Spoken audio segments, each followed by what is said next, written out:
Jeudi 9 août, quelques gros nuages passent devant le soleil chaud de ce mois d'été. Barcelone est une belle ville.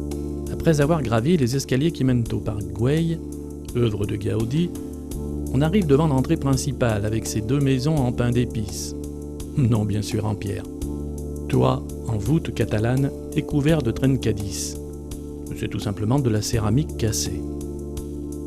Le toit des deux immeubles sont couronnés par des dômes qui rappellent des champignons. On découvre aussi la croix à 4 branches de Gaudi. À l'origine, ces deux bâtiments devaient être la conciergerie et un bureau de police de l'urbanisation.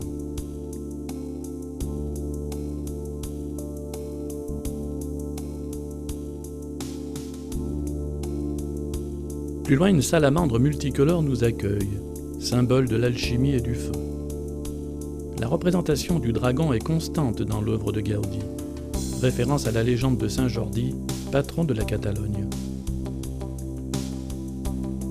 Gaudi s'est efforcé de conserver le relief naturel et, laissant libre cours à son imagination, a donné naissance à une œuvre originale tout en courbe. Fidèle à son style, il a créé une œuvre qui s'intègre à la nature et qui la reproduit. Les colonnes des allées simulant par exemple des troncs d'arbres.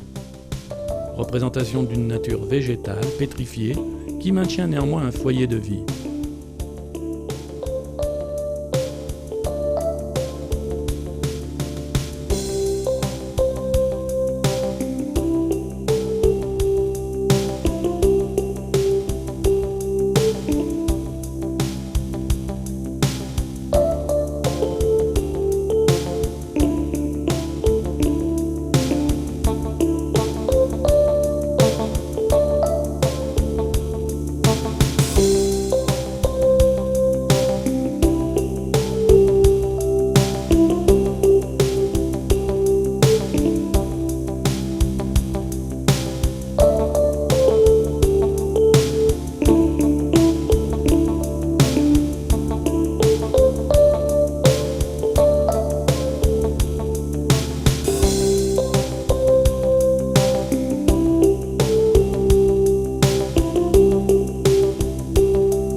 Nous arrivons sur la grande place, délimitée par un énorme banc ondulant comme un serpent de 150 mètres de long.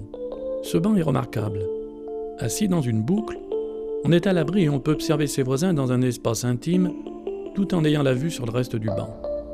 Ce dernier est recouvert d'un spectaculaire collage de céramique aux couleurs brillantes.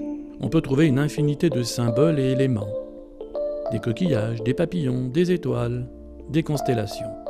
Le parc Güell est l'une des réalisations de l'architecte Antoni Gaudi à Barcelone, qui figure sur la liste du patrimoine mondial de l'UNESCO. Sa réalisation s'est étalée de 1900 à 1914. Ce devait être à l'origine une cité-jardin que son mécène Eusebie Güell lui avait demandé d'édifier sur une colline au nord de la ville. Conçue sur le modèle anglais, elle devait comporter des logements, des ateliers, une chapelle et un parc.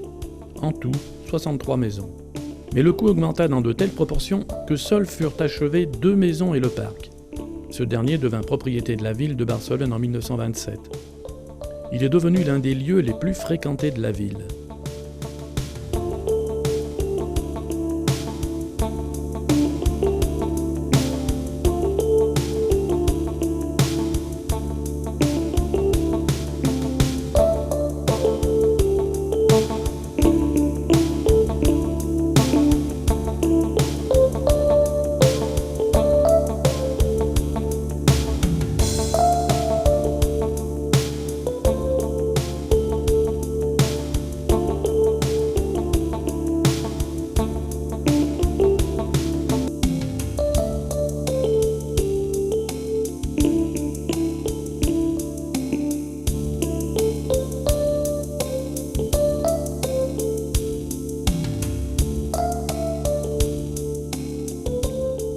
Sous la grande place, une salle hypostyle avec 86 colonnes massives et des plafonds décoratifs en couleur. Cette salle était destinée à un marché.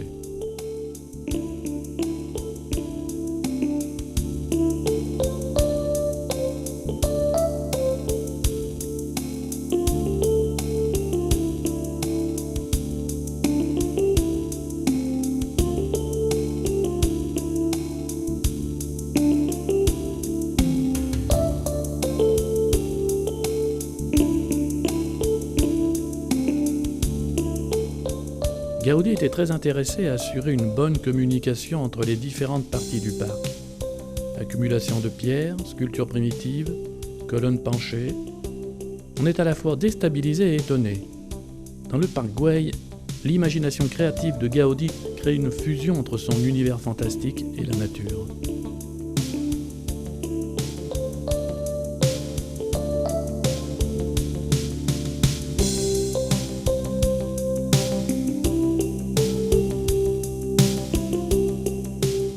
Gaudí, admiré et controversé de son vivant pour l'audace et la singularité de ses innovations, jouit aujourd'hui d'une notoriété indiscutable partout dans le monde.